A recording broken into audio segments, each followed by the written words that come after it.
Hey, what's going on, everyone? Fuck. There we go. it's it's Hollywood After Dark. There we go. All right. I am a few minutes late tonight. I apologize for that. Um I had a couple things that were keeping me from getting here on time. That was unfortunately, well, you can't win them all, so to speak. So let me just send the word out here. Um, Fortunately, the stream was unlisted, so let me just blast something out on Discord as well as Twitter, and hopefully people will come on in. Okay.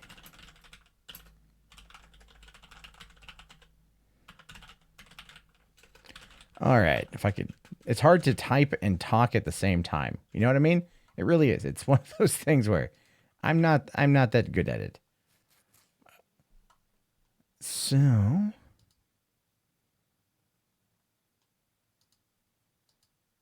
okay.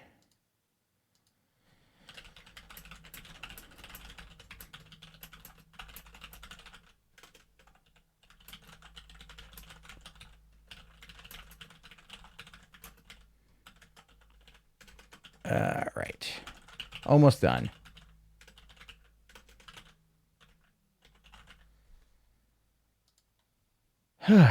Okay. There we go. I didn't get the chance to get anything done. Like there's stuff going on we can talk about, Lilith, but I literally have nothing. I was having computer issues with my video drivers today. My camera wasn't working.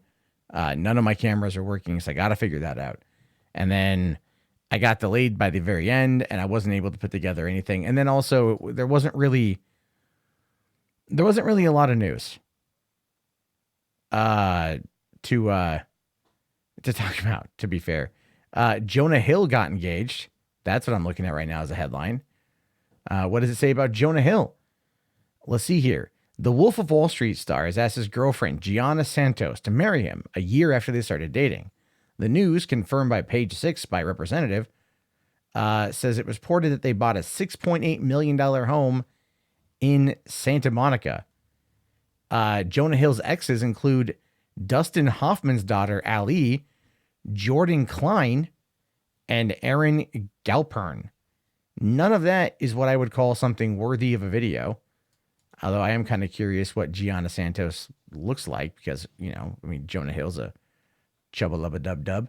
So, she seems nice. He looks like he's the creepy older dude. But she looks nice, I guess.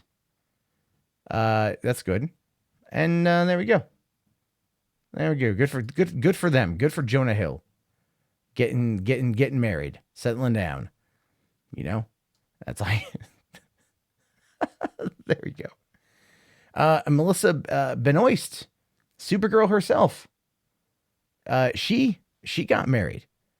This actually was one I wanted to bring up for no other reason than it's really kind of funny. So, Supergirl herself just married Chris Wood.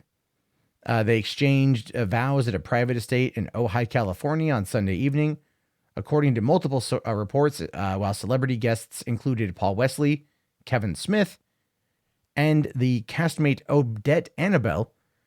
If you don't know who Odette Annabelle is, she's on Supergirl, but she was in Cloverfield and her earlier movies as Odette Eustman. Yustman, and then she changed her name to Odette Annabelle. I don't know why, but it happened. Now, what's funny is they just got engaged in February. They just got married, and she was previously married to Blake Jenner from 2015 until 2016. Now, Melissa Benoist, when I knew she was married to Blake Jenner, not related to the Jenner clan, he guest starred on an episode of Supergirl as Kat. What was it? Calista Flockhart's son, right? and they went on a couple dates, and I'm watching this episode, and I'm like, they have no chemistry. I told my girlfriend, they're married in real life, and they have like no chemistry. There's nothing there. It's just like very wooden. I don't know if it's just bad acting on his part or her part. This is bad energy. There's nothing, no chemistry, nothing good. And then a few months later, I see the headline, Melissa Benoist separates from her husband, Blake Jenner. And I'm like, I fucking called it. But then again, I haven't watched Supergirl since season 1, so I have no idea what this new dude's all about. So I can't do that. Can't figure that out just yet. Episode 9 leaks. I haven't, you know what, man? Here's the thing with episode 9 leaks. And just leaks in general, right? Like, I don't like leaks. I don't. It's one of those things where it's like, I don't know if I want them to be true or not. So I don't want shit to be spoiled. I want to go in and see a movie and not be like, oh, I was leaked that. Because when it comes to Star Wars specifically, like specifically, the ending of Star Wars The Force Awakens was ruined for me the day that the movie came out, because it came out early overseas and people were spoiling that movie left and right. And I thought I was doing good. I thought I was doing great. People were fucking hounding my fan page on YouTube, here on Facebook. And they were tweeting at me fake news articles with the spoiler buried a couple paragraphs down, so I would read it and not see what it was. It was very well hidden, just to spoil the ending of that movie the day that it came out. And it's like, that kind of shit is malicious and it's fucked up. And ever since then, I'm like, look, I don't want to read any of these leaks. Now, I know in the YouTube game, you want to talk about that, right? In the YouTube game, you want to be down with it. You want to be all like, yeah, leak, because you get the views, you get the clicks. I mean, look at Mike Zero. That motherfucker just makes shit up like 30, 40,000 views a day. He's making some okay cash by just literally fan fictioning Star Wars 5 times a day. For one, I am not that creative. So I mean, like, I can't figure that shit out. So we have that. Let's see here. Did I get the, well, there's a question. I don't have the chat up here. I'm sorry. Let me take a look. I didn't see the chat. God double damn it. So, let's see. Whatever happened to the MIB 21 Jump Street film movie? That was never going to be a thing, I don't think. Let's see here. Okay. Oh, why don't I watch Futuropolis? It's one of these days going to happen.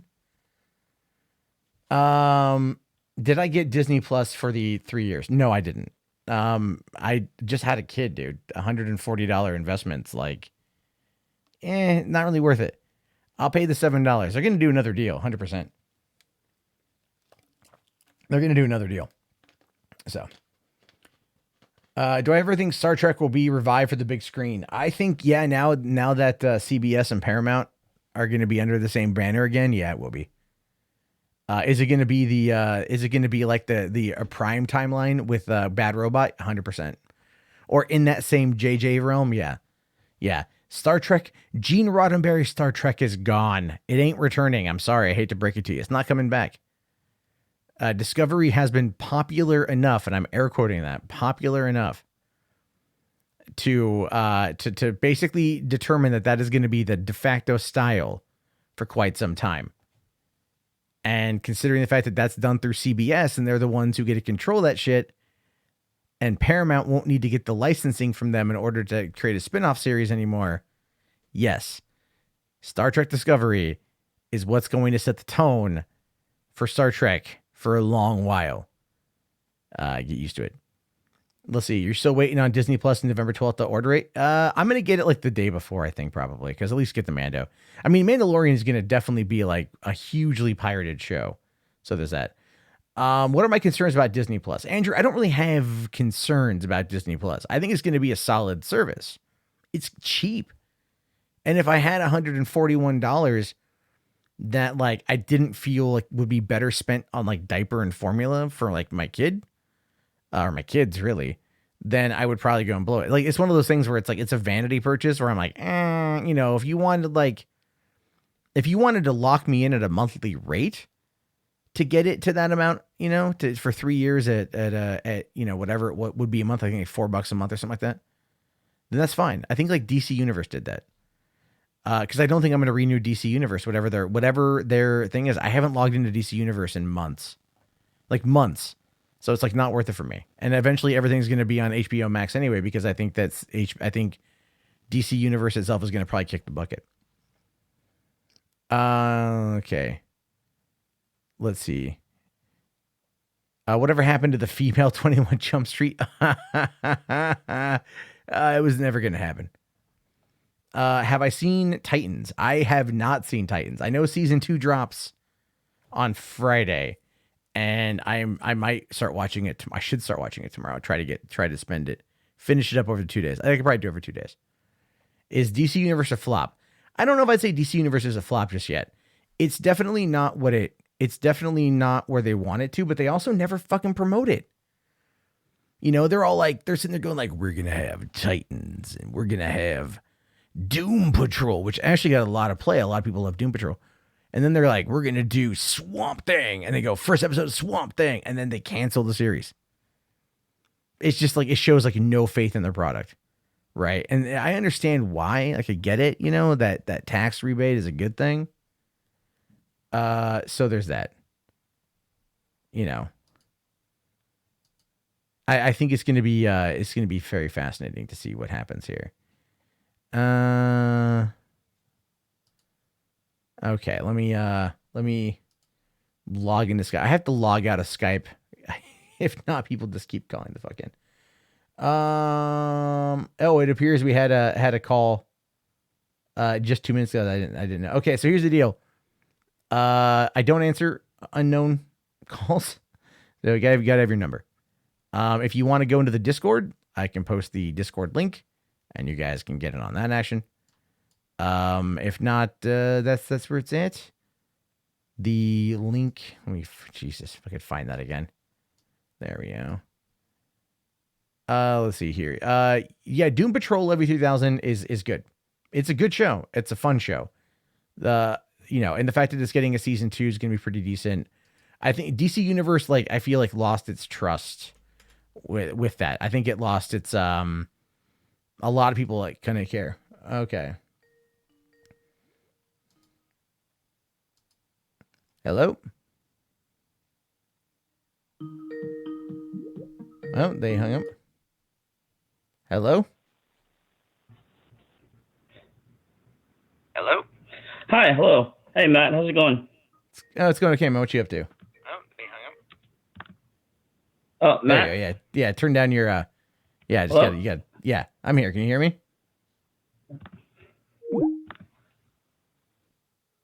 Okay. He hung up. I could hear him. He could not hear me. There we go. Yeah, but the DCU, I think the Harley Quinn show, the adult themed Harley Quinn show, should be pretty good. Because there's going to be a lot of dudes that are just going to be totally beating their meat to that. Kaylee Cuoco is fucking Harley Quinn. Never mind, what was it? The chick who played Bernadette? What's her name? She was Harley Quinn. So it's like the chicks from Big Bang Theory are voicing Harley Quinn at some point. Is Mayim Bialik going to come on in and be the most boring Harley Quinn ever? I mean that, literally be the most boring Harley Quinn ever. So, let's see. It Chapter, I got to get my tickets for that. Yeah. I live in a small town, so I'm not worried about seeing it. It's long. I just don't know when I'm going to go see it on Thursday. I'm going to try. I might actually not do the show Thursday or do it really late so I can go see a later show. All right. So yeah, the number's there. If people want to cruise and call, that's fine. Whatever's on your mind. Let me see here. Okay. Okay, so I'm in the Discord. I see Shidoko's in there. We're going to give it a minute and then we'll see what happens with that. Okay. All the Big Bang Theory is on Netflix. Wow, really? Should you watch it? No. I mean, it's not like it's not terrible. It's watchable on many different levels. It's watchable. I'm not saying good. I'm just saying it's watchable. That's where we have to come to the realization that when you watch a show like Big Bang Theory, you're getting it's boomer comedy. It's meant for boomers. It's meant for people all over the that are over the age of 50 that like want to laugh about, maybe watch some comic books back, read comic books back in the day when they were kids. Like my grandparents, my grandmother before she died, unfortunately, she was a big fan. Hold on. There we go. Hey, 918, you're on the air. Oh, hey, $3. What's up? Not too much, man. What's your name? Oh, my name's Carl. I've been a big fan of you since Last Jedi came out. That was a fun month. Oh yeah, believe me. Well, I just wanted to let you know, man. It's been fun. I'm shipping out for boot camp to San Diego, and your videos really help me out. I get a good laugh, feel educated. Oh, thank you, man. San Diego's a good city. Are you going down to you're going down for Pendleton? Yes, sir. Nice. Yeah, that's I used to live in San Diego, so it's a good place to be. Yeah, before I go, I guess, funny story, when I called in the first time, I accidentally put 202. I put 202 instead of 206, and it put me to some call center in Washington, D.C. That like, happened what? to me. Oh. That happened one time back for me back in the 90s. Do you ever remember? I'm not. If you're shipping out to basic, I'm assuming that you're probably like a little younger. But I'm 24. Okay, yeah. Well, like a little, definitely younger than what this story would be. But you ever seen the movie Harry and the Hendersons? I think so. So it's like the Bigfoot movie, kind of with John Lithgow. Anyway, they did a TV show of it on Fox, way back in the day, way back in the mid '90s. They did, or early '90s. They did a TV show, and they had this call in, right? They had this special, or like this contest. Like if you call in when the number flashes on the screen, you could win a prize, right? And I'm sitting there like I'm like 8, 9 years old, somewhere in there, and I'm just like, I'm gonna win this damn prize. Except it wasn't a 1-800 number. It wasn't. It was. I don't remember the area code specifically, but I misdialed it because I ended up calling some dude in Florida, and I lived in Oregon, and I called some dude in Florida, and we ended up having like a 20-minute conversation because he's like, hey man, people have been calling me all damn night trying to win this damn prize because I forgot that I'm on the West Coast and it aired East Coast, and then the time zones coming on in. Oh yeah. And yeah, so he was, and then people just mixed up the number. This was like back in the day.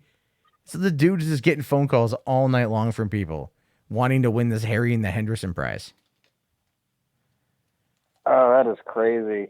Yeah, that was pretty funny because I forget what we talked about, but he was a good guy. Ah, man, that's awesome. I didn't think I was able to get through. Yeah, no, I mean, most of the time what I'd love to do is I'd love to get like a vanity number at some point, but we'll have to figure it out. I might even Skype. I have a lot of problems with. I like Discord. It's a lot easier, but it's harder for some people to want to like operate the app. I don't know if you use Discord at all. Oh yeah, my buddy, she started a YouTuber Discord? Yeah, so like we're all YouTubers, but I just decided to go like screw it. I'm going into the military. Yeah, I would argue that's probably way more financially viable than being a YouTuber, especially nowadays. They just updated their policies today. They released this new blog about it, and I can't make hide nor hair of it in regards to like what it means for me. But it says that when it comes, oh, sorry, go ahead. Sorry, I think JonTron, you know him, right? Yeah. He actually did a sit down where he would read off and explain the guidelines, and it was pretty hilarious, but it was kind of ridiculous. Well, the guidelines are pretty they're so vague, and they have to intentionally be vague, unfortunately. But then it's meant to go to a human moderator who's meant to be taught the company policies for how this works. And unfortunately, it's just bad. They just, they got 10,000 human moderators. I mean, but here's the kicker, and you guys may not know this, but 500 hours of content are uploaded every single minute. Oh, 500 hours of content every single minute. That's like over 70 years worth of content every single minute. So, yeah, I mean, that's a lot that they go through. There's a lot that gets processed by the machine. And the funny thing, too, is in this little thing, and this is kind of where it gets, like they go, oh, but the machine is learning, right? And like, did you guys build fucking Skynet? Like, is that where we are right now? And they have all that, and then that's what the system will process it. Like, for example, if I'm on camera, the system can process my facial features, my facial expression to determine whether or not I'm happy or sad. It's kind of scary. It is, and it can determine the veracity, like the what words I use and how I use them and who I aim them at, like how I, if it is what it is. It's one of those weird things where it's like, really, like, you guys, okay, yeah. like it's a little bit weird, and then they want to push it more authoritative sources. So on breaking news, so that's like mainstream media. So people like me who do commentary and coverage of news and I'm passionate about all this shit. We actually get fucked hardcore by the system. Because unless you push drama, unless you push nonstop drama, because people are voyeuristic, right? Like, we are intrinsically voyeuristic, like, here's the thing. You may not ultimately want to know if your neighbor next to you is like taking a shit or jerking off right now, but you also kind of want to know. Like, it wouldn't impact your life in any particular way, but you're like, okay, it's disgusting that I know that information, but I'm no worse off by having it. And I actually, sorry. Oh, no, go ahead. Because I'm not even like a relative YouTuber, like, I was at 83, but I got copyrighted by four people. Got 2 copyright claims by like Disney for playing Battlefront 2, the original. I got copyrighted by Jake Paul because I was covering the whole fight thing that happened that year. Was it? And then I got copyrighted by some music company for playing for Gears of War, and the music for the intro going on. That they hit me for that. I'm not even monetized yet. Yeah, you want to hear? I got fucked over by Gears of War 2 in a kind of an inconsequential way, but back in 2011, when Gears of War 3 was coming out, they did they did like a multiplayer beta for it, and I was at the time I had a buddy of mine. He had a viral video about Yoshi, like he did a cover of Bieber, but instead of Baby O, it was Mario. And it got like 4 million views and it paid his rent. This is back in 2009 when or 2010, where, you got paid a lot more money because there were so few people that were monetized. And so the golden age. Yeah, exactly. No, that'd be 2016. But so, he did all that, and then he wanted to get into gaming, and we talked about it. I said, dude, how about this? Why don't you do Nintendo? Because you got the Wii and you play all those Nintendo games. And why don't I do the Xbox 360 and PlayStation 3? Because I got those. And I took my tax return that year and I bought like the Elgato, whatever it was, the HD. It wasn't I forget. It was one of those like capture boxes, right? But it was like the high end one, like the $150 one. And I bought some games and I upgraded, like, I wanted to make sure I could capture footage to my computer. And this is like before, I was using a USB 2.0 cable and everything. And so anyway, I capture gameplay footage for the Gears of War 3 beta. And right before the game came out, the game itself leaked online, and a copy of it leaked online early. And so Epic was going through and like copyright striking everybody who had talked about it. Anyone who showed footage from even the multiplayer beta, which was open, got a copyright strike. And so I told my friend this, said, yeah, dude, I got hit with the copyright strike. And he goes like, oh yeah, no, I don't want to work with you anymore. Like, it wasn't my fault. I didn't look at the game, but because they were so overzealous with copyright, and this is back in 2011, so 8 years ago, that it just ended up like fucking me out of a deal with my friend. So that's why I started doing the mundane match shit, was because I was like, well, fuck it, I'm just gonna do commentary. How hard is that? And then I didn't, and then that kind of killed our friendship. And so then a couple years down the road, he came across one of my videos. I wasn't showing my face at the time or saying my name was. And he messages me. He's like, is this you? I'm like, yeah, it's me. And then I found out he's not doing YouTube. He still wants to try, but he's working at GameStop and he's not doing anything. And like all of his LA YouTube plans ended up crumbling. And I took it another direction. And now I own a home and I live in Washington, and it's like, that's the way things work sometimes, and I feel kind of bad because he's a good dude, but yeah, like that fucking game, getting that stupid bullshit copyright strike is what kind of put me on the path I am today, where I'm at today, good or bad, I guess. And so I enjoy your. Oh, sorry. No. I mean, it's one of those. It's it's one of the things like YouTubers go through this kind of shit. But yeah, you did you said what you had recorded some of the was it the fight between KSI and Logan last year? No. What I was reacting and putting my thoughts on the what are you talking about, the press conference they had in LA, and his what do you call it? Apparently he's still part of his network, which is crazy. But his network flagged me like hard, like barely 3 seconds after it went up, and it was just crazy. So and it was like I kind of figured it would be like that, but Well, yeah, they actually announced today that their rematch in November will not be live streamed on YouTube. Oh yeah, which kind of sucks. No, I don't give a shit, dude, because they're all like, it was like there was like so many people live streaming it that were pirating it. I watched it pirated, yeah. I wasn't gonna pay $10 to watch those guys beat the shit out of each other. I'm sorry, I wasn't gonna do it. I sat here, I got my drink, I watched some kid on Twitch, had like 88,000 people watching him on Twitch. He had 88,000 people watching him pirate this stream on Twitch, and you know how he got around it? He's like, I'm playing a video game, because every time they actually fought each other, he picked up his controller and started playing it. That is crazy.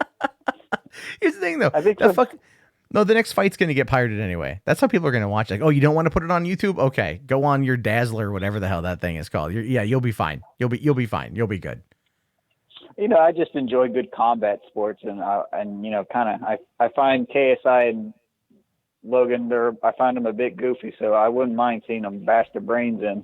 But that's just that Oklahoma spirit we got down up here. I think a lot of people just want to see them kind of bash their own brains in. I think that's how a lot of that works in regards to people like Logan Paul, who consistently and constantly fuck up and still somehow fail upward. Yeah. Like that's how I view it. Because like that whole Suicide Forest thing, right? I might catch some crap from this. But the people, it's all it's fake, right? I'm pretty sure it was. No, I mean, I can legitimately I could basically prove it by just looking at the details. And I've talked about it multiple times. Like it came up when I was at VidCon, and one of my bunkmates is like, "No, dude, we're not going down that path again. You're not having that conversation. You're not doing it." I'm like, "What?" He's like, "No, we're not talking about Logan Paul because you always bring it up." And I'm like, "No, it gets brought up to me because I'm the only one that questions it." Man. So, anyway, man. Hey, I'm gonna let you go because people that have been trying to call in and stuff. It's been an honor, man. Hopefully I get to talk to you again before I go. Hey, man, I'm on all the time, and you got your basic. Enjoy San Diego. This is a good time of year to go. It's really pretty. Take care, man. Yeah, and good luck, and thank you for your service. Oh, appreciate it. Have a good one, man. You too. Bye. Oh, that was cool. That was nice. So yeah, I saw, what was it? Was it Brighton? Okay. A778, you're on the air. It's Brighton. What's Yeah, going that's on, what I Matt? thought. That's what I figured. I was like, I am psychic, or I just Indeed. read the chat. That's really what it boils down to. What's Indeed. what's It's on pretty your good, mind today, man. man? Like, nothing much. Just kind of the world kind of falling out of place as usual. Nothing too crazy. I haven't talked to you in a long time, man. Like I remember last time, which was Jeremy and stuff. But let's not talk about that. But but no. Of course, Wait, there's been a big lot of fan there's a lot of Jeremys, and I'm not a huge fan of like really any of them. So Yeah, well, it could have been any of them, but the main point is no, it really like, could. Or Greg's. What's up with Jeremy's and Greg's on YouTube, right? mhm. Jeremy's and Greg's. They're just kind of like, There's- oh, you exist. There's No, I'm kidding. there's just too many Jeremys in this world. There's also too many Heathers in this world as well. Yeah, and Jennifers. Lots of Jennifers. So you know who the worsts are? Matts. They are the absolute Mm-hmm. worst, cancerous Matts.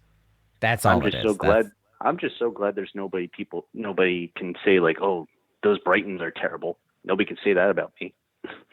Give it time. That's sadly. Give it time. That will happen. But nah, just dude, I was gonna say no. I think I said this in the chat when you last saw me. I was like, yeah, no, dude, I've been following you for like 5 years and everything, like through thick and thin. Yeah, man, I remember when we had the whole Big Milo stream and all that stuff, like Gamergate days. Like those were the glory days. The good old Gamergate days. Yeah, indeed. 5 years ago, man. Still follow Ian on Twitter and everything. So it's kind of like, man, it'd be great if we, like, I mean, it's probably impossible now. Would it be amazing if we had like a Gamergate like reunion live stream? I mean, like I said, almost impossible, but I don't think half the people like each other anymore, if I'm being honest with you. I don't even think they'd come together for that. It would be, whoever's channel it's hosted on. I think as we discussed it, what was it?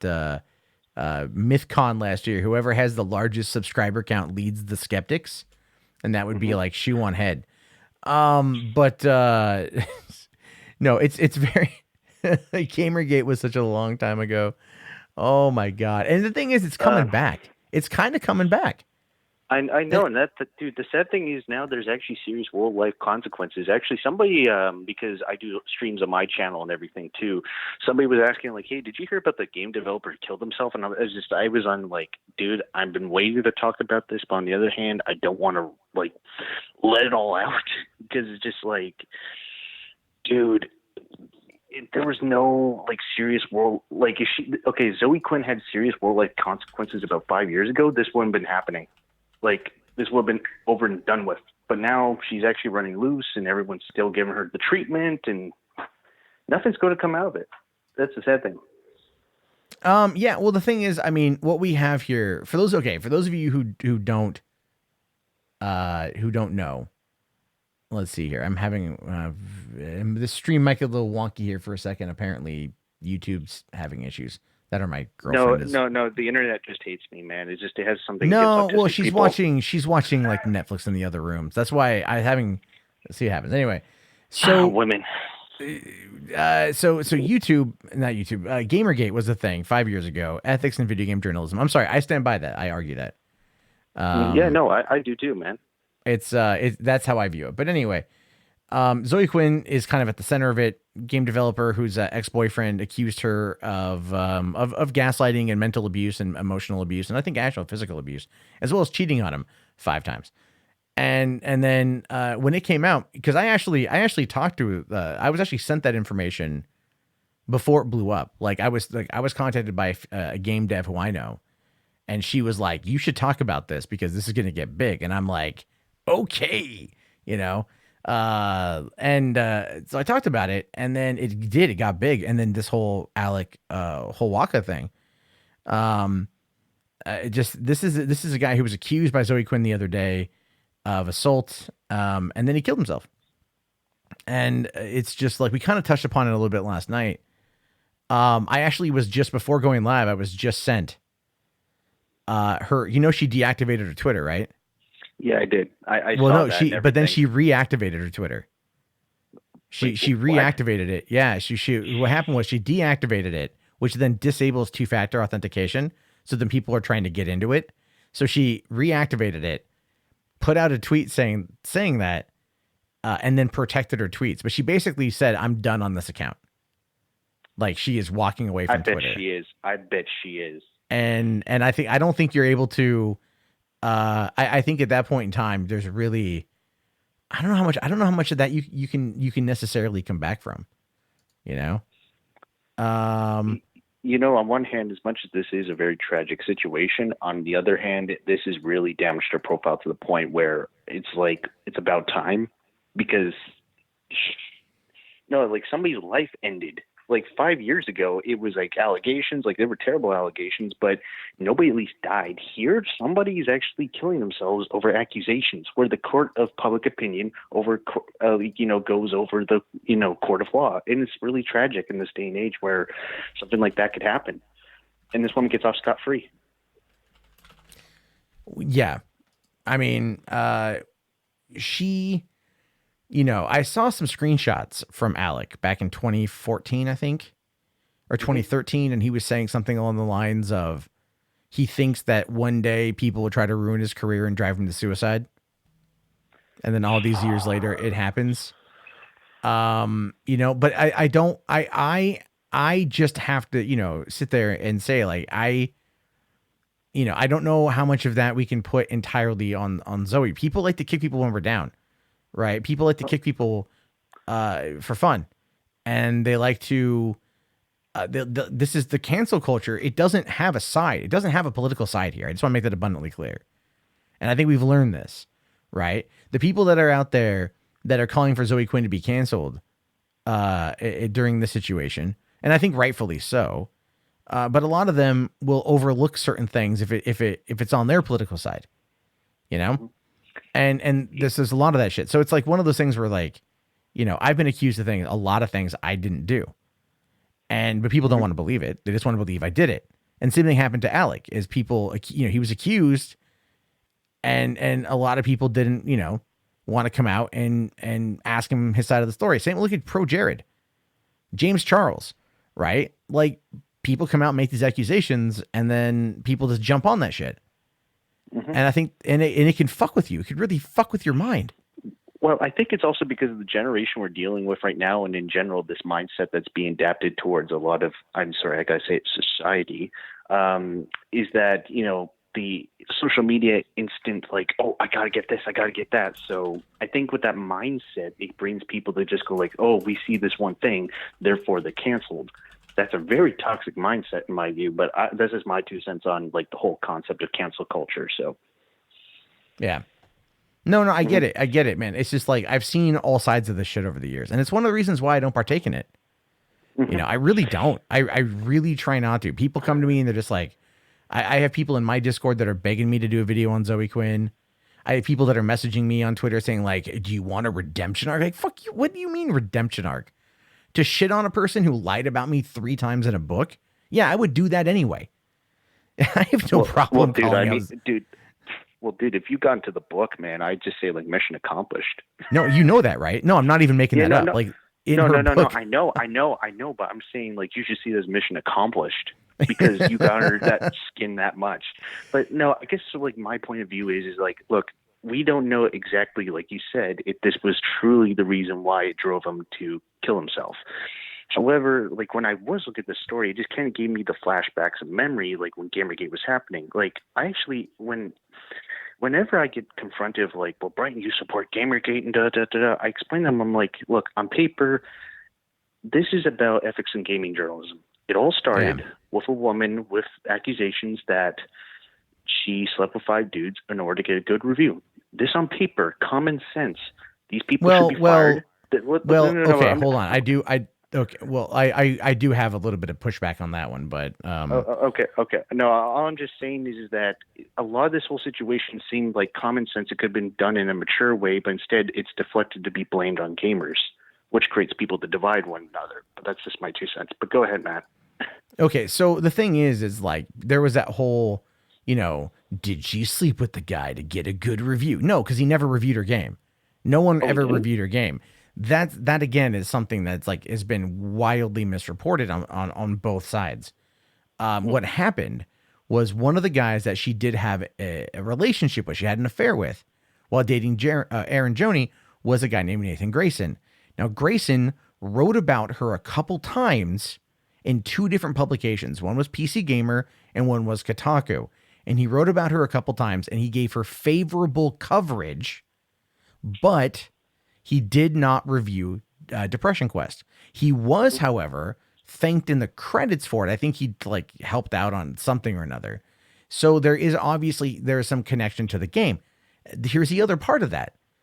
The last piece he wrote about her, which was about a game jam that had gone wrong where JonTron was there, and she tried throwing JonTron under the bus. I don't know if you remember that from 2014. Oh no, I don't remember that at all. Actually. That was April 2014. Is when that so article. It's kind of like the build up. Yeah, that was the build up for Zoe Quinn. Yeah, that was, and then there was the Wizard Chan incident. There's a lot of build up to what happened. And people didn't like her. That was another reason why it kind of blew up the way that it did, is people just didn't like her. And so anyway, but anyway, the whole point here is that he wrote an article. Grayson wrote his coverage of the game jam, and it published on March 31st, 2014. Okay, that's important because by Nathan Grayson's own admission to Stephen Totillo, when Totillo did his internal investigation into their relationship to determine if any unethical actions had taken place, Grayson admitted that him and Zoe began a brief affair. They started fucking in early May or early April 2014.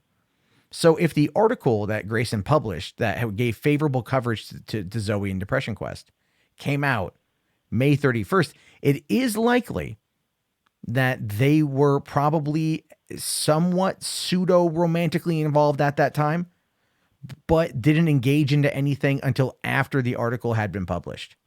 So he was clearly smitten with her, and so he clearly gave her favorable coverage, but that's not a review of the game. So, and I do think, I think it's important to bring that up because... No, dude, that was, like, I made an error, you corrected me, and you did the right thing. That's totally fine.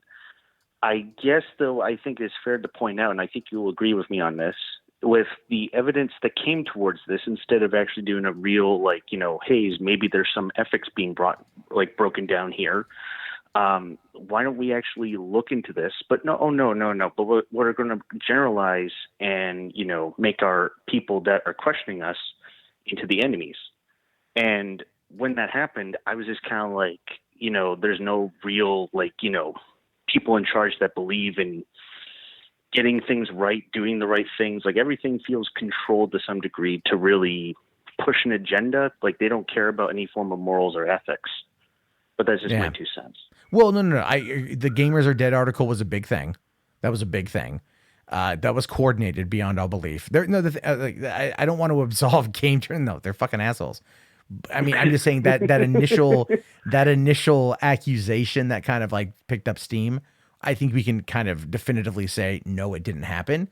But that doesn't mean that again, it's kind of like the cover up is always worse than the crime, right? In this case, the cover up was insanely worse than the crime, and it only prolonged. That's what it. I mean. And then go ahead. Sorry. Sorry. I was just going to say, like, I said this to Ian actually on like the 5-year anniversary because he did an article about the whole thing, right?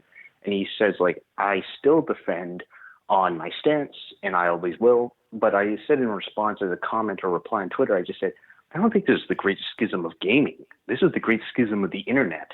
Because if you notice, like, a lot of the terms that came out of Gamergate and in general, like, the culture, like, it spread over into a lot of the masses. Like, nobody would be using terms like social justice warrior without Gamergate, if you really think about it.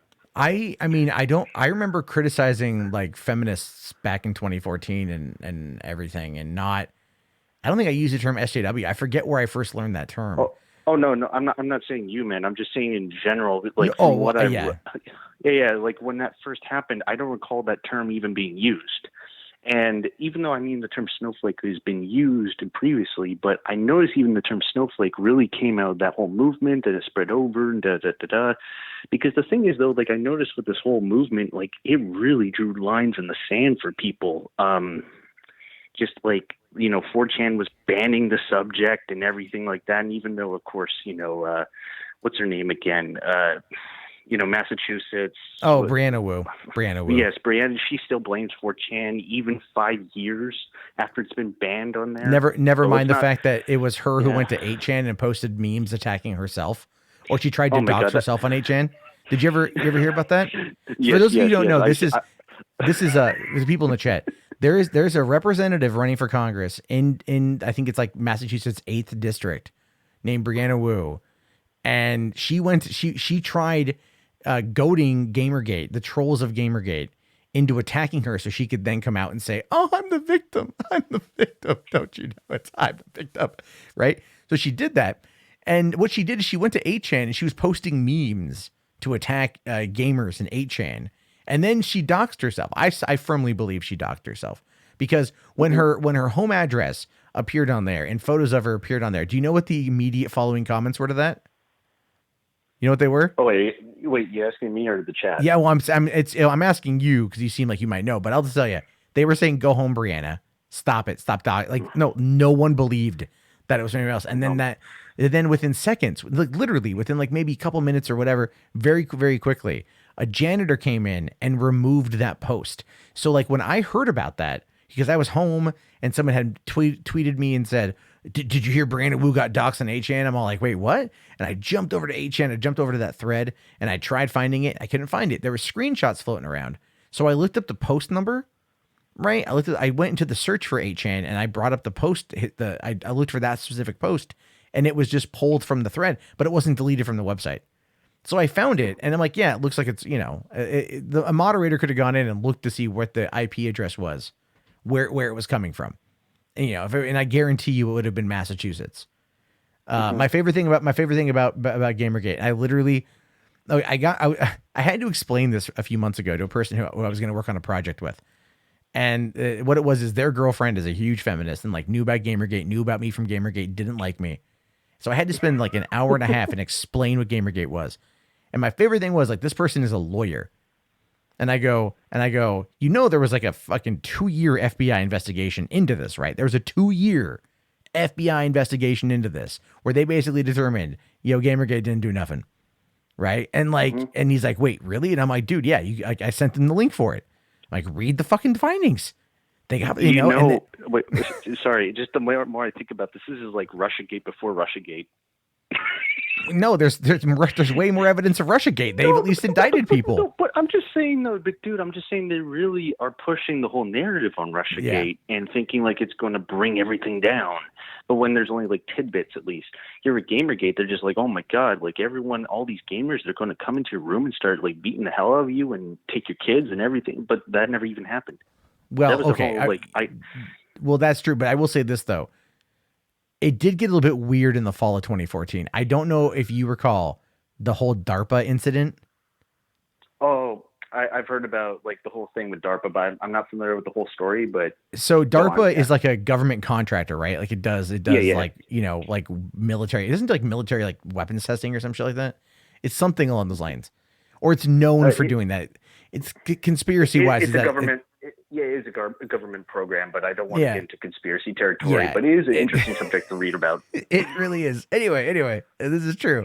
So like the IGAs, right? It was like the International Games Award. I forget what it was called now. But like one of their sponsors was like DARPA. They got money from DARPA. And then so like in the fall of 2014, like Sargon of Akkad and so many other people were like going out there saying like, the IGA is actually involved with DARPA. Like they were like trying to create these fucking tinfoil hat. They were Alex Jonesing the whole thing. And I'm sitting back there, from my home in San Diego, California, just going, wait, what? Like, huh? Like, wait, whoa. You guys are all trying to argue DARPA? Is it like they're getting their funding from like a secret government organization? Like they're using, what's happening here? And they really did believe this thing for a while. And the videos might still be up, but they were trying to argue. And this like Sargon was trying to argue that DARPA was funding this thing. Nothing came from it ever. As most of these conspiracy theories, it was just like, it just dropped one day. And I was like, oh my God. Oh, Jesus Christ. There's so many embarrassing moments of Gamergate. There really, really, really are. Like when I said, well, you remember when I said we should put together like a council, right? Or something like that, you know? And people are like, you want a hierarchy. Like people jump down my neck. Like you want a hierarchy. You want to make sure you're in charge of Gamergate. And I'm like, whoa, whoa, whoa, whoa. Like all I said was like like a group to like organize like live stream events. Like that was it. That was all I meant by it. Like nothing else. It was just like someone to organize when we all get together and do live streams together. Like that was really about it. But people were like so on board with like trying to like, you know, they didn't want any kind of collectivism to happen. It was so fucking wild. And then you find out from the FBI that it was like something awful, and it was 4chan and it was 8chan and it was just third party trolls that wanted to cause chaos. The fall of 2014 was just Jesus Christ. It's so wild. You know, though, I will tell you that speaking of people running for office, you're talking to one who's running right now, actually. And, congrats. Yeah, yeah, I know. Running in Canadian federal politics because I don't know if you may have heard at least the murmurings. We're going to be nearing our election soon. You know, Trudeau is probably in peril. Main point is I'm running as a candidate, and there was this guy on Twitter. Like, I actually have the threads of this if you want to see them yourselves, but this one guy, like, of course, the press is going to come after you and they're going to smear you and everything like that because that's how they are nowadays. And this one guy was trying to smear me as some QAnon guy. And because I browse 8chan and 4chan. And I had to tell him, I was just like, no, dude, I've been browsing like 8chan since the Gamergate days. Like, I'm straight up. I don't hide my BS like that. And I told him, and he was just like, oh, so do you believe in women being harassed and everything, getting doxxed? And I was just like, buddy, most of those were third-party trolls. Majority of people don't actually condone any of that. And right after that, he just was like, okay, have a good day. Because I think I literally kept that shit away from me. And it's really sad because I just was like, dude, I'm not going to buy your whole narrative that it's about harassing women in gaming, because it's not. I was there. But yeah, you know, the first pro Gamergater to be put into office. And it was hilarious because even Trudeau himself has said, like, Gamergate is a misogynist plot. Like, have you actually heard that? Yeah. He actually openly said no, that. I know. I know, man. The thing is, it's the internet boogeyman, right? It's the internet boogeyman. And then it's like, when I talk to people, I was at an event a couple weeks ago. I'm talking to this like person who works for like a nonprofit. And they're like, what do you do? And I'm like, oh, I do digital online content creation. And they're like, that sounds interesting. I'm all like, uh-huh. You know, I'm like, it's YouTube. And they're like, oh, okay. And we talked a bit, and like, oh, how'd you get started? And so I said, oh, I got into this controversy called Gamergate. And she goes, oh, I've heard of that. And I looked at her and I just said, mostly, I guarantee you, most of what you heard has been an outright lie. This has been an outright lie. It's been terrible shit, but it's like, you know, I'm like, I don't have time to go into the finer details of it. Let me get my tinfoil hat and I'll come back. Oh man, that's kind of like me right now, because pretty much most of my just keep in mind, when I started the channel, and I think this is everyone with a pretty large YouTube channel. When we started, we never really knew that the content that we're talking about right now was going to be our main content. You know what I mean? Yeah. So with me, my channel is just literally my name. I literally just talk about anything. But then I started dabbling into Canadian politics, and I'm like, oh my God, I'm actually getting some views, like a few hundred views, and people are coming on my live streams where I literally would have 0 viewers sometimes to now about 20 or 30. Amazing. I started doing this, and it's just so weird when people come up to me and they're like, hey, Brian, what do you do for a living? And I just go like, oh, I have a YouTube channel. And most of them are like, whoa, that's cool, man. What do you talk about? And I'm like, oh, this is a hard question. This is the hard answer I have to give. Then, you know, they look through my YouTube channel and they're like, yeah, okay, Brian, you're a cool guy, but yeah, talk to you later. Then I never hear from them again. I thankfully have not lost anyone to Gamergate, because mostly people who know me personally, they're like, yeah, Matt no. I'm talking like new people though. I'm talking new people. I'm always a little bit weary of, you know. Oh yeah, no, like, dude. Like if it's people I haven't seen in like 600 years and they're just like, oh well, Brighton, I don't know. Like that's fine. Like, you know, I haven't seen you like 500 years, so I don't know what type of person you are now. But if it's like people I'm just trying to socialize, you know, trying to mingle, get some friends, and but then you're losing people because they realize who you are, it is a shitty feeling. But yeah, continue. You were going to say Oh, something. well, in that case, I lost one friend because I refused to say all Trump supporters were racist. I'm not kidding you. And he got so mad at me. And I've known him since the fourth grade, and he unfriended me. And I messaged him, and I'm all like, I voted for Bernie, right? And he's like, it doesn't matter. And then I'm just like, what the fuck are we doing? Like, I haven't talked to him in like nearly, it's been like almost 3 years, I think, since I talked to him. Like, I don't care, but it's like, you're going to unfriend me over the fact that, like, I just said, like, I refuse to say, oh, Trump supporters are racist. Bro, no, Because dude, I don't I've think literally that's the gone case. through. So sorry, I was just going to say I've literally gone through about like 3 Facebook accounts. A lot of the times I'm just like, dude, I don't like this platform. I need to get off it. But of course, as you know, being a political guy as I am, I'm like, well, shoot, I kind of have no choice.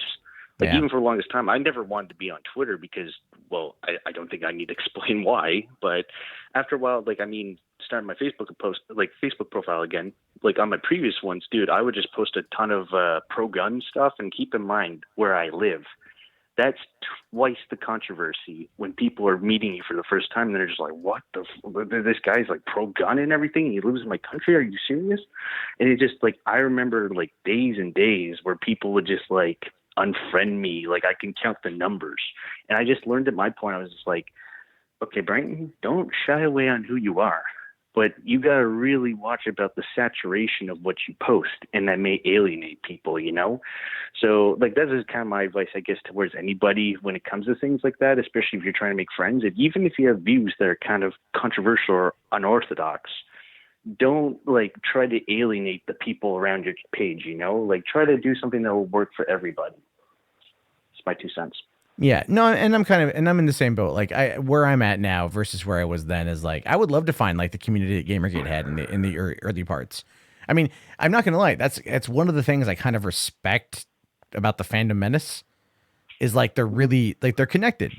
They're connected, and that's really good. Actually, that's really cool.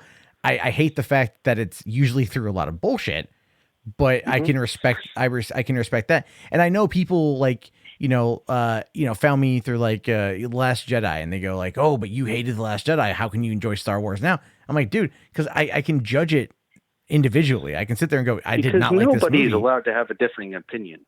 Yeah, I can sit there and go, yeah, I didn't like The Last Jedi. I went into Solo a little bit apprehensive. And at the end of the movie, when the big cameo happened, I was like on the edge of my seat, squealing like a kid, like audibly going, no fucking way, to the point of where my girlfriend's like, would you shut the fuck up? Like, you're embarrassing me, like, I mean, watching, but like, that's when dude, but that's when Star Wars is actually good, is when you're actually freaking out like a soy boy and just go like, oh my God. Oh, I don't care. I will. Yeah. I know, that's what I mean. I don't even care about that. People go like, you just a Disney show. I don't give a fuck, dude. Like I'm sitting there. What I love is I did a video saying it's good. It's a good time to be a Star Wars fan. And I stand by it. I'm like, I think it's a good time to be a Star Wars fan. We have a lot coming on the horizon. Nerderotic did a response to that without naming me. From my understanding, I don't watch his content, but like he did a video. I did see that existed saying, no, it's like Star Wars isn't saved or something or whatever the fuck it was. It was in direct response to me. I'm like, why not just fucking talk to me?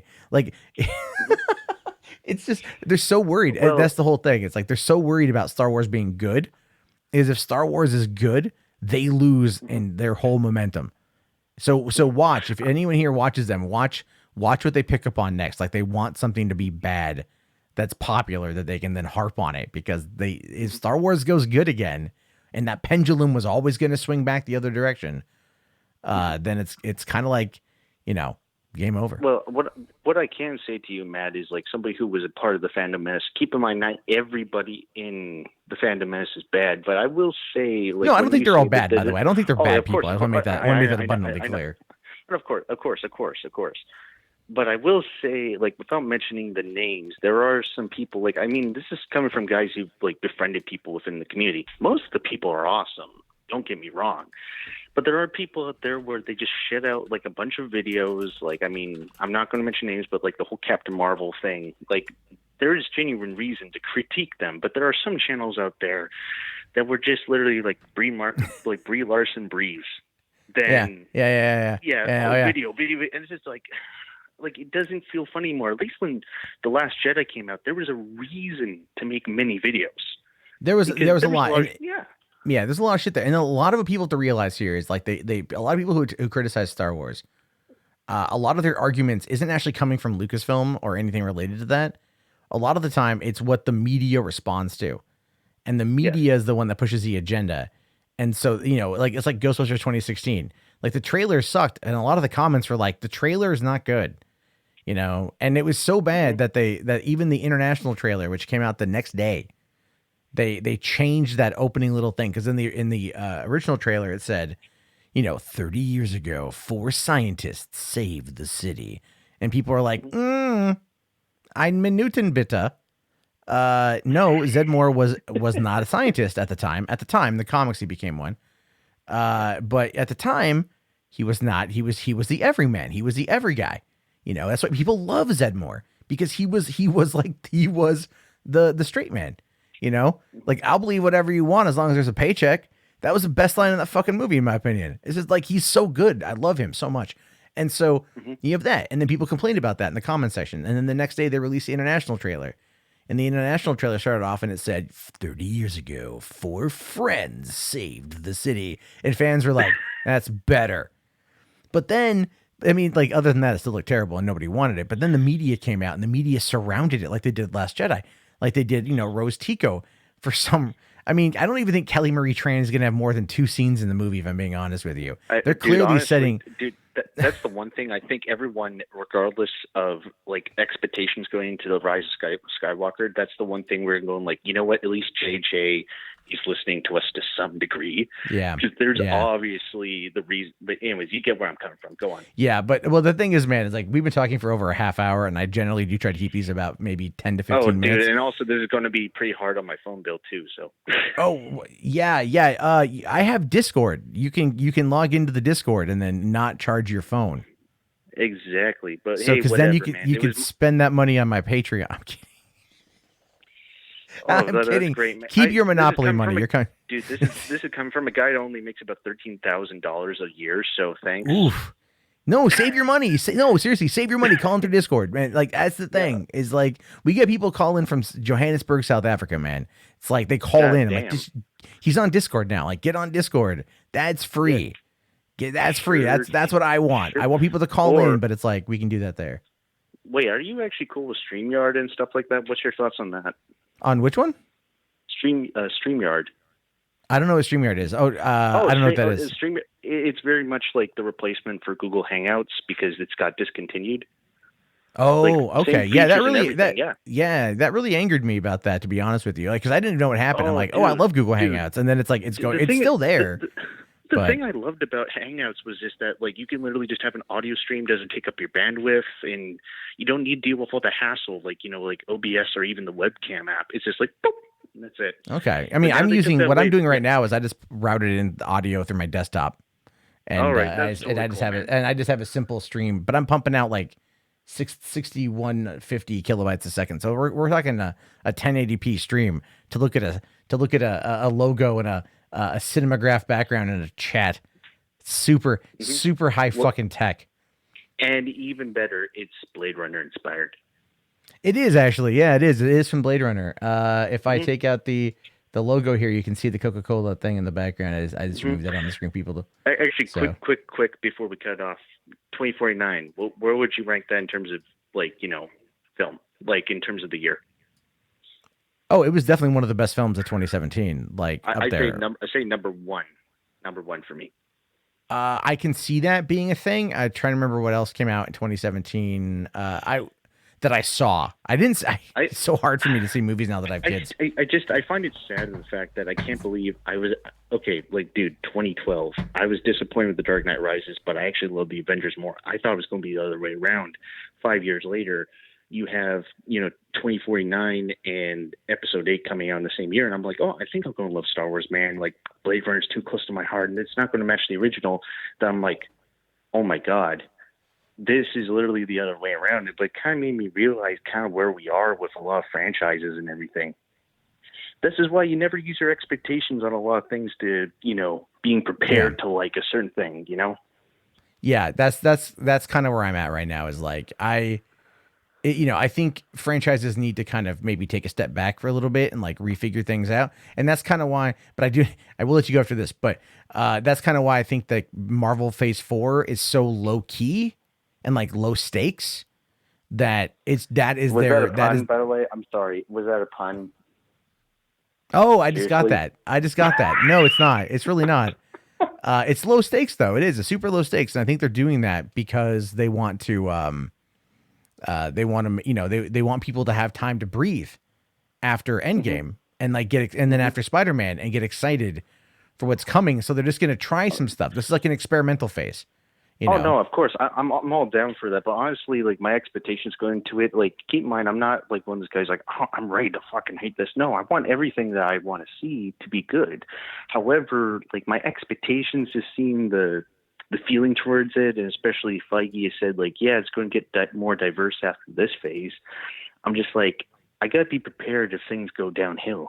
And we've already seen what's happened with like, Comicsgate and stuff. So, but that's a whole different subject for another day. So I'm going to let you go there, Matt. It was nice talking to you. Nice to get in touch with you, and hopefully we'll keep in touch with you in the future. So Yeah, no, I'm on. yeah, I take calls pretty much every night. So just today was a real late start. So I didn't have any news bits done, but yeah.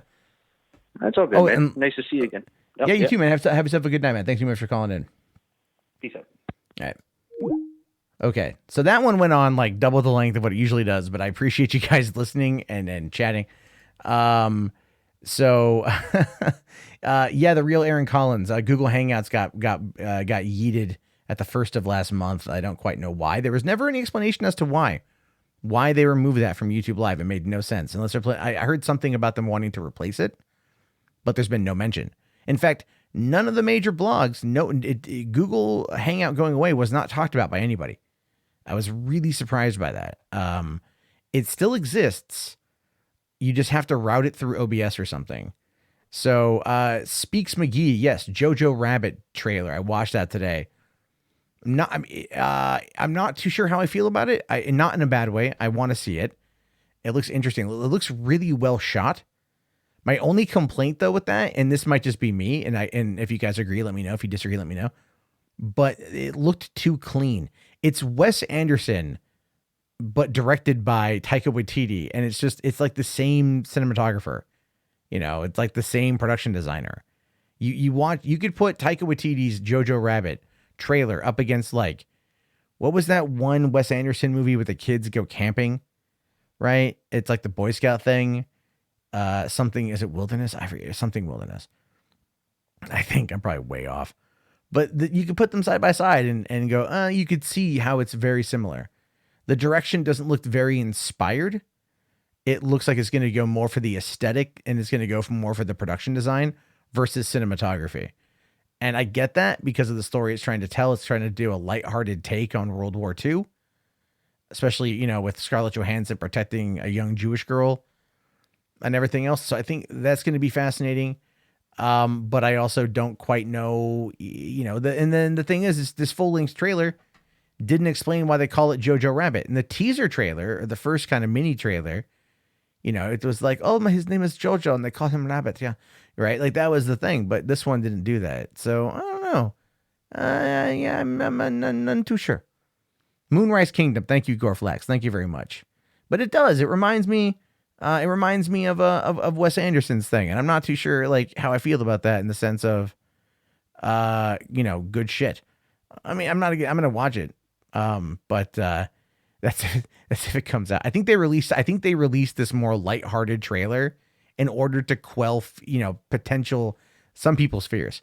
I think the fact that Disney bought Fox and Fox Searchlight was doing this movie where a director who's a prolific director in the Marvel Cinematic Universe who voices a character, who's going to be, voicing a character in The Mandalorian and directing an episode. And they're like, wait, he's playing who? He's satirically playing Hitler? Like, wait, does he not read the room when he's here? And then they came out with this more like lighthearted take on it where, it was meant to be more like childlike wonder sort of thing. It could be good. It comes out at the same time as Cats. I don't want to see Cats. But there are going to be so many furries that go and see Cats. So many furries are going to go. So many things. It's gonna be wild. Oh, real quick. So for those of you who are here, I might actually create a side channel to do these live streams. It has everything to do with YouTube's algorithm and how it handles long content versus short content. And it actually has a lasting impact on the channel. If I did a live stream every once in a while, it'd be okay. But doing it once a day gets to be a little bit rough. So something that I might be doing. And I wouldn't make any money on that channel, which is fine. But it's like, I'm making money on this anyway. So it's more for fun. Let's see here. It was removed as a panel tool, but you can still use it, yeah, as a back chat tool. I haven't looked into that yet. Have I heard anything about the Justice League reboot rumors? No, I haven't heard anything about that. I think I think it makes a lot of sense, to be fair.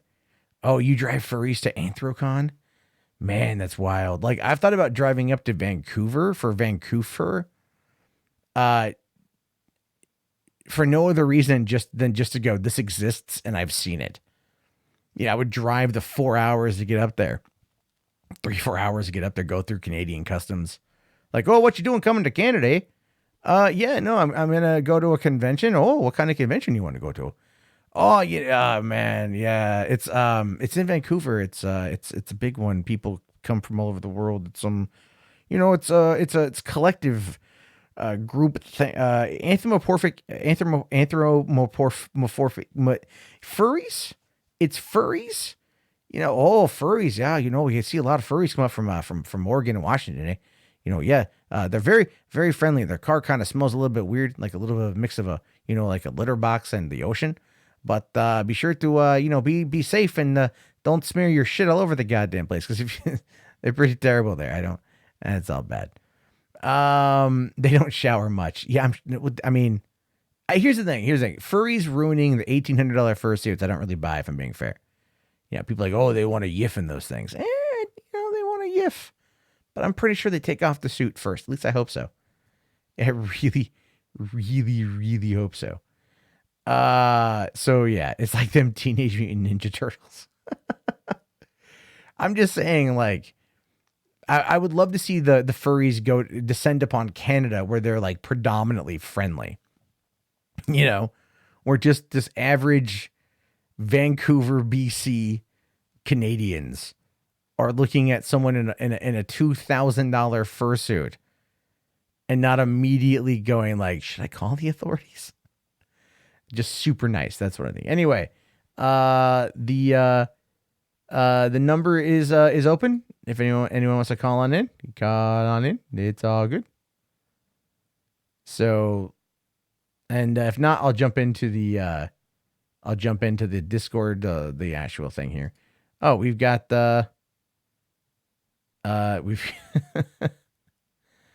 we see Robert for you just joined. There we go. You should be in. You should be able to see it now.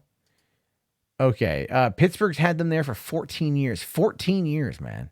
Wow, that's wild. That's just crazy shit. I don't even know. I didn't even know furries were a thing like 10 years ago. I feel like I've aged a lot because of the internet. So, if it's okay. It's all right. So, did I miss anything here? Nope. All right. So if no one's calling in, cool. I'll jump into the Discord for a few. You're very tolerant. Yeah, you're a nice city, man. I really want to spend more time in Pennsylvania. I haven't been ever. So I'd like to go see it. That's on my list of things to do. So, I wouldn't say hey, you guys are on the air. So stop talking about furry shit. Wait. Oh, we weren't talking about furry shit. We were talking way more screwed up shit than that. Well, yeah, that's why I'm like, hey. So you guys been waiting in here. I'm pretty sure. What's on your mind? Wait, he can go first. Wait, is the stream still on or? Yes. Yeah, we're live. Yeah, we're live. So yeah, no N-word. I know Shidoko, you get a little bit wild with that sometimes. I gotta warn you. Wait. You racist. Wait. How long have we been on? Or like, I got no idea what's going on. No. He just pulled us on now. Speak. Okay, fine. So pretty much, I wanted to talk about, since there's no movie news, the Steven Universe movie. It was phenomenal, man. Like, I cannot explain how great it was, But I will say this, Matt. I know you probably don't really give a single little crap about Steven Universe, I don't. but I will say this: this movie, I feel, okay, it's a 90 minutes long. It's a self-contained story. If you just, if there's really no other movie news out there, maybe it wouldn't hurt just to give it a one watch and just say, you know what, I would just give it a chance. And man, you never know. You never know. Well, I mean, it's okay. I did see somebody watching it last night. And that's that's something I have to live with now. I don't know. I don't really care about. Damn, I really feel like you're missing out. But oh well. But yeah, but no, like I guess whoever's listening to this and the stream and stuff, honestly, if you have not seen it yet, go see. I'm not trying to spoil anything, but the music's great, the singing's great, the animation's great, everything's great about it. Like the pacing, alright, it's a little slow near the beginning, but once it gets through, it's just a full on ride. Like from like I guess the middle to the end, it's amazing. Okay, I don't know what's I don't even know what the show's about. I just know people make a lot of like videos about it, like porn of it or something. What? Oh, yeah, Tumblr. I don't know. Well, in fairness, it's because it's supposed to be very pansexual positive or sex positive or some stupid like that. There's some real no. This is why my children are not watching Cartoon Network. They're watching Adult Swim. Okay, it's Metalocalypse or nothing at this point. Well, it's funny you say that. Like, I honestly don't get the show either. I honestly rather watch paint dry than watch Steven Universe personally. Okay. I don't know. People always go like, "Did you watch this anime?" And I'm like, "Does it have tentacle rape in it?" And they're like, "Yes." And I'm like, "Then no." But you see, in my mind, every anime has like tentacle rape in it. Like, I just don't care. Or rape like, in general. Like, let's just be fair. Do you watch Attack on Titan? No. By the way, hashtag demonetized. This whole thing's already demonetized. Streamlabs.com/3bucktheater. Anyway, no, I'm just saying it's that whole notion of when I watch anime, and there's some of it that I've seen that's okay. Like I really enjoyed Full Metal Alchemist. I really did. Loved it. Like, I love Inuyasha personally, but continue. And like I saw, what was it, Rurouni Kenshin? I saw the movie, like the not like the whatever that fucking show was on Cartoon Network. Oro. Like what? This is nothing like the movie. Wait, what? It was okay. Kenshin, right? Nah. Rurouni Kenshin. Someone in the chat's gonna know, right? Anyway, the whole point, essentially. Evangelion bored me. I'm sorry, Robert. It did. I got like 3 episodes in. I was like, this is killing my boner, but I didn't really care for it. Damn Oscar. No. I watched like 3 episodes. I got bored. I need to sit down and actually probably sit down and watch it. I will say that I did watch the anime Godzilla movie that Netflix put out. The first of like, they had like the trilogy of Godzilla films. Was it like Planet of Monsters or something? It was terrible. It was god awful. I'm like, why am I watching this crap? But then I watched like the Dragon Prince on Netflix, which is kind of like pseudo Western anime. It felt very kind of anime inspired. Have you guys seen that one on Netflix? That's fucking good. Like that's honestly, that's real good. If people the thing I got to recommend is Murder, Death, Robot. No, you're thinking of Love, Death, Robots. Death, Robots, yeah. That was really good. That was good, yeah. I really hope they get a second season of that. Oh, they confirmed second season, yeah. It got a second season. Because and I hope more episodes in the next season. Because my goodness, I burned through that in like yeah, I was watching. I wanted to fuck with my dad, so after we watched Game of Thrones one night, I was talking with my stepmom. I'm all like, Dad, you like animation, right? He's like, yeah. I'm like, dude, go on Netflix and look up Love, Death, Robots. Watch the first episode. And it's like basically like the most fucked up game of Pokemon ever. And like it gets to this part where there's like nudity, and my dad's like, "Oh, I gotta go turn it off." And I'm all like, "Why? They're just tits." It's like no one cares. It's just they're animated. They're not real. And he's like, you know, and then it gets all crazy. No, but Goreflax says, "Have you watched the Boondocks?" Yes, I have. Oh hell yes. Yes, I have watched. I love Uncle Ruckus, and somebody threw a chair. I was actually here's the thing. When I found out that the movie Red Tails was being written by Aaron McGruder, and I'm all like, so the guy behind Boondocks is doing that George Lucas Red Tails movie? Okay, I'm in. I George Lucas and fucking Boondocks, right? Like, let's do this. And the movie was terrible. It was really really bad. So, Boondocks. I heard they're bringing Boondocks back. Is that true? They are, and I'm so happy. So happy for it. You just want more Boondocks. I do want more Boondocks. Boondocks. Give me the Boondocks. Do it. Do it I now. want more. You know what's funny about Uncle Ruckus? In a sense, he's kind of like trans, like, because I know it's gonna get there eventually. What? It's trans racist. Or trans. Oh, I thought you said he's trans, and then you stopped, like dead. Well, because I had you just to prepare stopped talking.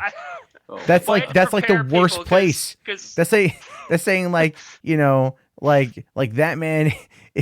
No, but let's be fair. That's going to be the next evolution of trans, because we've had trans ageism, we've had transgender. No, we've had trans racism. They're going to make fun of Rachel Dolezal. Like they're gonna make fun of Rachel Dolezal. The what did she call herself? Like transracial is what she called herself. Yeah. Oh dear. What was her name? What was that chick that thought she was born black and that she got the DNA test? I can't think of her name. She was just I'm trying to remember her name. She was in the drama community. Oh, I don't know, man. No, I can't. Well, there's what Whoa Vicky. Well, yes, that is it. Whoa Vicky. Yeah. I thought of like a terrible YouTuber. That's not me. And then content that I've never watched, which is like a lot of people. And then, yeah, I don't know these people. I don't know who these people like people always come to me like, cause they find out like I do YouTube and they go like, oh, do you know this person? I'm all like, who's that? You know? And then, but then I'll be like, you know, PewDiePie, right? And they're like, yeah. And I'm all like, I yelled at him once. Wow. No, this is true. This is 100% true. And Mr. Epsilon can fucking back me up on this one too. I'm pretty sure he can. I don't know if he heard me. We were hanging out at Penny Arcade Expo a couple of years ago, and PewDiePie was walking around, right, with his entourage of people, you know, like you do. And apparently Repsion knows PewDiePie. Like they knew each other from back in the day. And he's walking right by me, and all I could just muster to say, like a true fucking moron, a true idiot, all I could say was, love your shit, bro. Like that was it. Really? Just like that. It just came out. It just came out. It just came out of my mouth. And I'm just like, I'm going to go fucking kill myself now. This is the stupidest thing I've ever done. Wait, was this before or after the whole ad block or the turn off that pesky ad block thing? No, this was way after that shit. Dude, I own that meme. I don't give a shit about that meme because people think that's real. That's the funny thing too. They think when I said turn off that pesky ad block that I was being like when I was being like legitimate. I was doing a channel trailer for Monday Matt, and I'm literally recording this while I'm sitting in my 98 Ford Taurus. Not kidding. I'm sitting in my 98 Ford Taurus in a parking garage at a mall waiting to pick up my younger brother from work. It's like 10:30 at night. And I'm like, I need a new channel trailer. So I'm like, I'm going to think of this like over the top announcer voice. And I'm just like, hi, everyone. My name is Monday Matt. And, you know, 4chan calls me the most red pilled motherfucker. And be sure to turn off that pesky ad block. Like I said it in a whim, right? I'm totally, you know, saying that shit. And it was just like, people thought it was like, they took it as being like real. And they're like, oh, you want ad block turned off? And I'm all like, well, I like money. So yes. Like, I don't understand how this is a fucking argument at this point. Hold on, Robert, what are you talking about here? How is he doing? Who got into a wreck? Are we talking about who got into a wreck? Are you talking about KSI? I think got into was it KSI? One of the big creators got into Kevin Hart. Kevin Hart got into a wreck. Yeah, I heard he went in for surgery, but he's like, otherwise he's doing okay. I mean, that's good. I like Kevin Hart. I mean, not every one of his movies has been good, but I genuinely like the guy. I like his comedy, his stand-up. Personally, his movies, like for the most part, are kind of ass to me. It's some people can't convey it. It's little humor. That's what it is for me. And I mean, when your whole stick is like how short you are, I don't know, man. It's kind of like it's the reason why I don't watch what's her face, My Vagina Bitch. Oh, Amy Schumer. I thought it's just because she's Yes. terrible. No, because all she has is my vagina. Oh my god. Hey, don't oh my god me. It's true. Like every single special, it's just her talking about her vag. Oh god. Oh dear. Well, actually, wait. It's already gonna be 12:35 where I am, so let's finish off. Get to sleep. All right, man. Classes, but I will say this, Matt. I really feel you should give the movie a chance. It's okay. I will say this: the movie it's a time skip, so it's gonna kind of reintroduce you to everything, and we'll have a recap of what happened in the series. So if you want to ever give it a chance, I really should. Hey, I think it would be interesting to have a new viewer's perspective of how to get into this. But hey, we'll see. Yeah. Same, I man. see. I see. Yeah. We're getting a phone call. So and it's Roman's favorite person. I do not know who this is. Who is this? No, Roman numerals knows what I'm talking about. Oh. He's in here. I can hear him. He's in here, but he's not talking. So he might have his mic muted. he might have it in there. So Okay. I'm gonna throw some shade at Borderlands because we're in a safe place here. Yeah, I well, honestly I'm think here. Borderlands is not that great, and I think people are looking at it through nostalgia glasses. I think you should boycott Borderlands 3 and never I'm give not Randy buying it. Pitchford any. You should also not pirate Borderlands 3. Don't give Randy Pitchford any satisfaction. That's my take on that one. But okay, I'm gonna jump out and I'm gonna call Lewis because he wanted to talk. So I will. I'll talk to you guys in a bit. It's the problem with running two different fucking things. Is running two Discord and Skype. Okay, we're calling him. We're calling him right now. He doesn't know that it's us. Everyone be real quiet.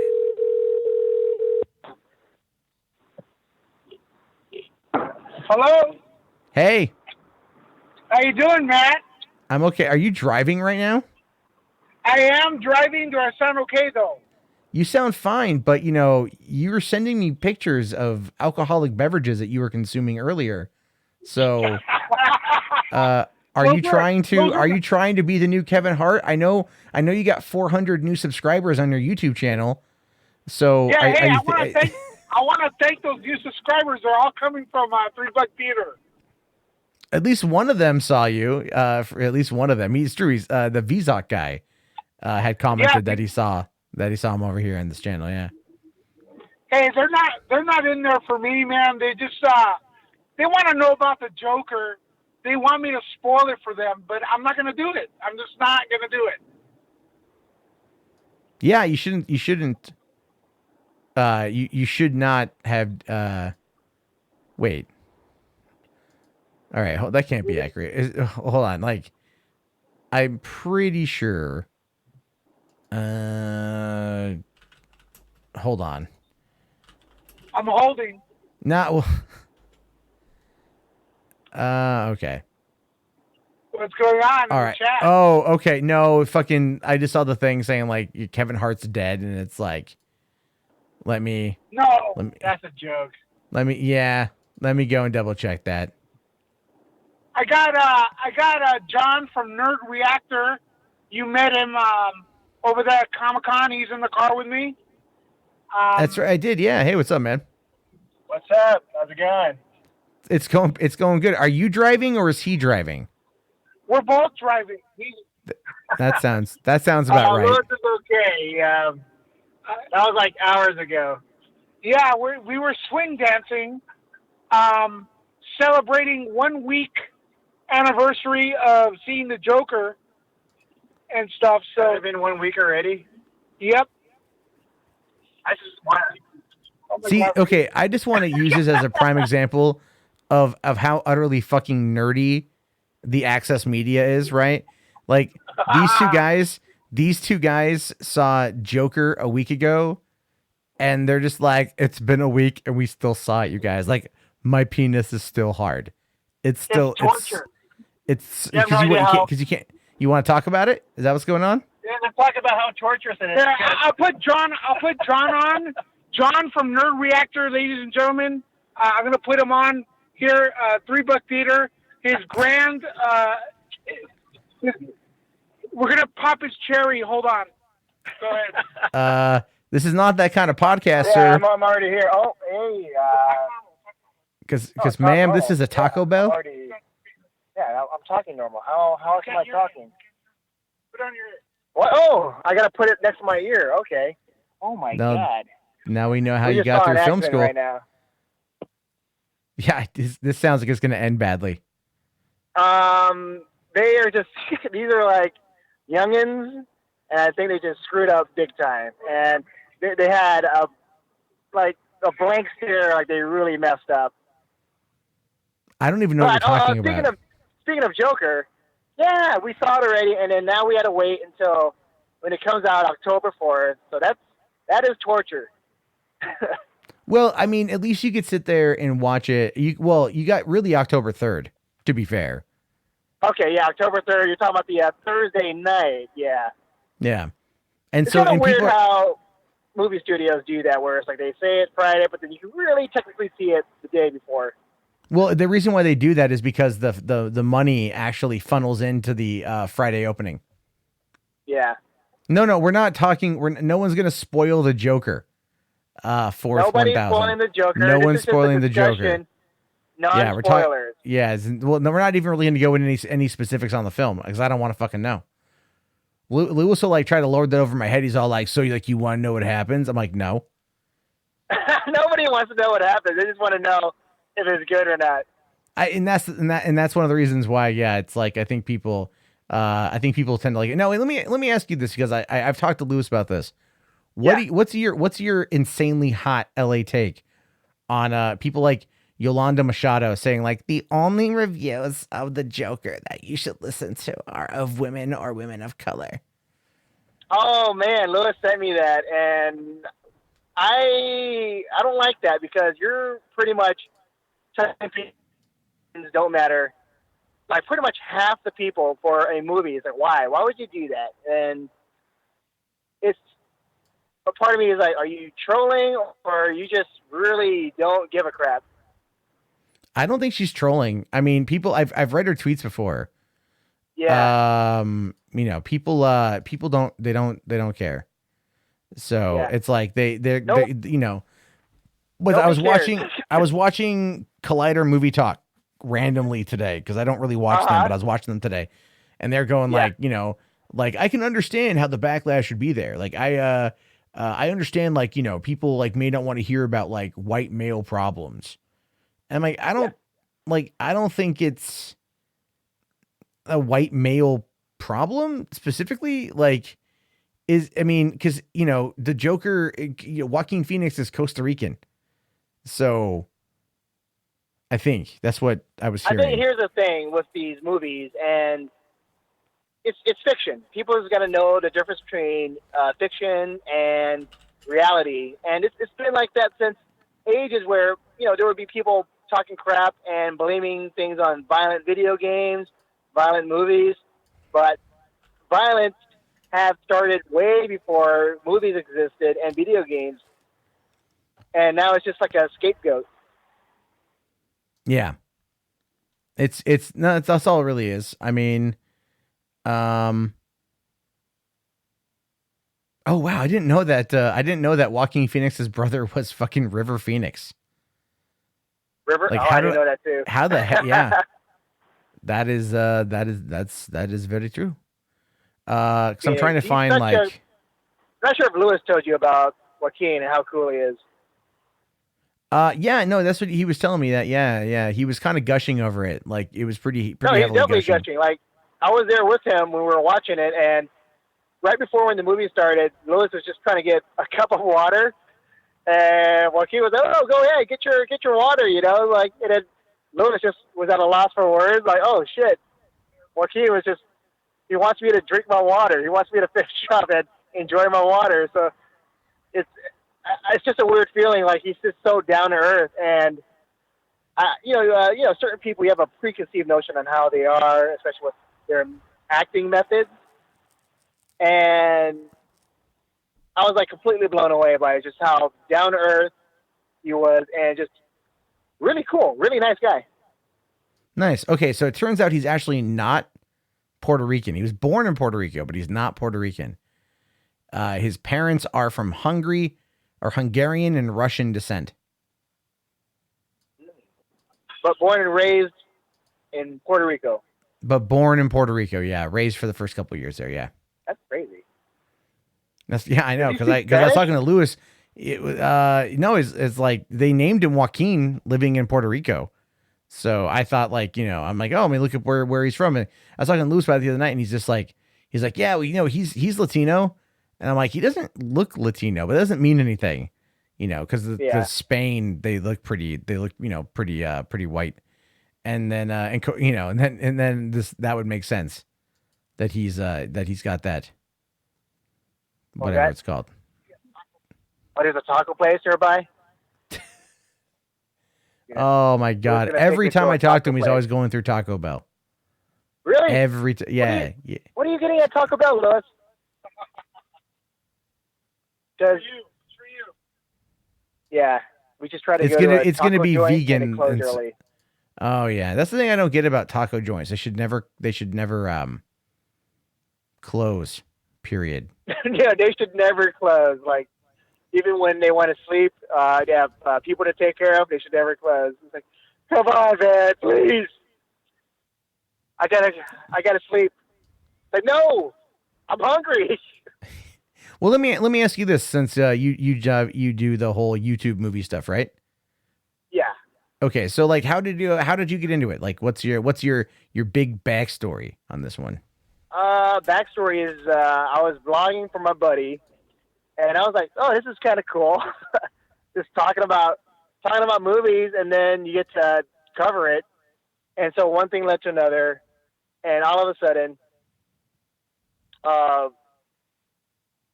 these different events, like, they're just happening, and I just go to all of them, and I just enjoy the hell out of them. And so I just kept doing more of it, and I was like, yeah, I love it. Now, is this your full-time job, or do you have another job? This is pretty much my main gig. Nice, man. Nice. It's always a lot of fun. So, I mean, I'm looking at your channel right now, and it's like you got the 55,000 subs. I'm going to sub to you right now, since I can make sure. But it's like you're not getting a lot of views on a lot of things, and that's kind of weird for the amount of subs you have. Yeah, it's my YouTube channel is kind of weird, but I also got the site too. So. Oh yeah, the website, that probably do a lot more. Yeah, that might be Lewis's problem. He has a website. Like, the thing is, like, you got, like, you're talking with Carl Urban. That should have done more than 754 views. Sorry, I do a lot of Google Mapping is still talking to me. Let me mute her. Oh, that can happen. Yeah. Yeah. Matt, this is Lewis here from Nuclear Fridge and Nerd Report again. I know who you are. Hey, listen. We're going to get some grub right now, but I want to tell you about John right here from Nerd Reactor.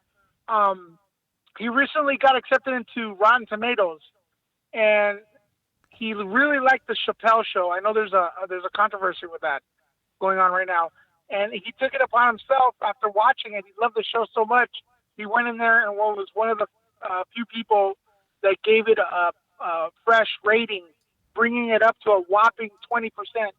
But hey, it's a moral victory, because I saw it too. I thought it was funny. I mean, I was cringing, laughing. You know what I mean? Like, it was disturbing, funny, and stuff like that. But I think it's unfair because it's art, and we shouldn't oppress art. We're just getting to the point where everything's getting a little bit ridiculous and stuff. But I didn't even like Dave Chappelle before And it was actually the first time I watched him on Netflix, and he's a pretty good guy, man. He's pretty on point. He's a master comedian. Yeah, no, I haven't watched it yet. My girlfriend watched it last night, said she really liked it. I was too busy doing this live stream, so I couldn't watch it. Yeah. And then I feel weird when I'm with my kids and like I pop on something that's got like swear words in it. I'm all like, fuck, man. Yeah, it's bad. I feel like I should, because my daughter's at the age of like starting to repeat words. So the last thing I want to do is put her down in front of Chappelle, and then like, you know, have my girlfriend come home and then just like my daughter randomly drop like the N-bomb. Like, what have you been teaching her? Whoa, nothing, man, nothing. We just watched like 8 hours of Dave Chappelle to prove a theory. Hey, maybe she'll grow up and be a comedian. Who knows? I would hope so. I would definitely hope so. She's a good kid. Hey, listen, before I go, I want to tell your audience, you know, after they eat their Taco Bell or Del Taco, to please hit the subscribe button if they haven't yet. Share this video, thumbs up the video, and considering doing the super chat right there, because Matt loves the caffeine energy drinks to supply him with his habit. $2, whatever you can. He's one of the most hardworking YouTubers I've ever met. I swear to God, I don't pay him to say this. He just likes to say it, and I let him. So. Nah, but Right. the reason it comes out so easily out of my mouth is because it's true, man. It's true, all of it. The Jedi, the Sith, everything. Okay. You go get your Baja Blast and go to bed. You did good. Daddy's proud. Love you guys. Love the Hollywood After Dark. Talk to you guys later. All right. I'll see you, man. All right. Bye. Okay. That never ceases to make me blush because it's like, and cringe, a little cringe. But I appreciate the fine words and everything else. So yeah, so Lewis gets to go to a lot of this stuff. You know, he gets to go to a lot of these things, and he fills me in a lot of the information of what's happening around Tinseltown. So he's a good source to have, good dude. And so yeah, all right. So I figure we'll wrap it up in around probably like 10 minutes. So if anyone in the chat has any questions, we can. I'm gonna log off of Skype so no one else can call in. That's just I think the nice thing about that. So then we don't get any interruptions from the Skype. Let me look through the chat here. Okay, is anyone else excited for Titans Season 2? Craig Stewart, I need to watch Titans. I might do that the next couple of days. I gotta give it a watch. It's not very, it's what, 10 episodes? I could probably blaze through that. People are blaming video games and movies again. Always. For everything in the world. Always getting blamed. Always getting blamed for some shit. So there's everything else. Like, that's the thing I really hate when it comes to the current culture is very much like, oh, but everything is violent and everything causes people to head out there and do, people are fucking assholes, man. People are assholes, and it's like we need to put more emphasis clearly on mental health. I don't think that is a radical thing to say. I'm sorry, I just don't. I think anyone political leaning left, right, center, flim flop, whatever, can agree with me on that one. I think it'd be a problem at all. So Sticks and Stones. Yeah, I need to watch that. I do love me some Chappelle. There's